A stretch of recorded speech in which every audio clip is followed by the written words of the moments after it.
रामायण के सबसे शक्तिशाली भाई बाली और सुग्रीव, उनका जन्म एक स्त्री से नहीं बल्कि एक पुरुष से हुआ था। ये सुनकर अजीब लगता है, लेकिन यही है रामायण का वो रहस्य जो बहुत कम लोग जानते हैं।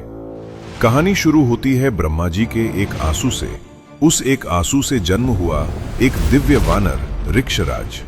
उन्हें आदेश मिला, सुमेरु पर्वत पर रहकर धर्म की रक्षा करो।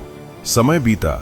एक दिन घने जंगल में भटकते हुए ऋक्षराज को एक रहस्यमयी तालाब दिखाई दिया। शांत, चमकता हुआ, लेकिन भीतर छुपी थी एक अनजानी शक्ति।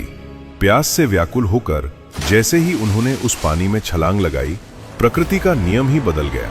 पानी से बाहर निकले तो वो वही नहीं थे, वो बन चुके थे एक अद्भुत सुंदर स्त्री, इतनी दिव्य कि अप्सराएं भी उसके सामने फीकी पड़ जाएं।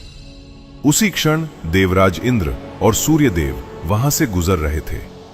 दोनों उस रूप को देखकर मोहित हो गए, और फिर कुछ ऐसा हुआ जो आज के विज्ञान से भी परे है।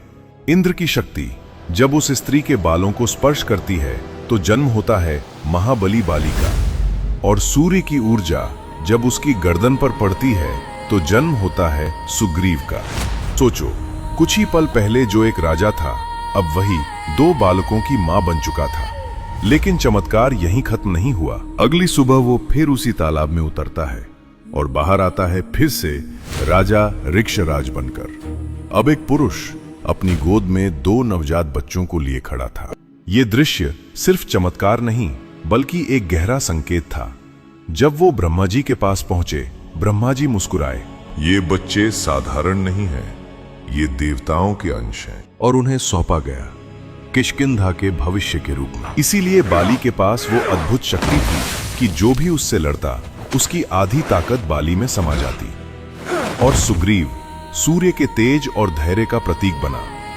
ये कहानी सिर्फ एक जन्म की नहीं है, ये बताती है कि हमारे शास्त्रों में ऐसे रहस्य छुपे हैं जो आज भी हमें चौंका देते हैं। तो बताओ, क्या आपने पहले कभी बाली और सुग्रीव के जन्म का ये सच सुना था?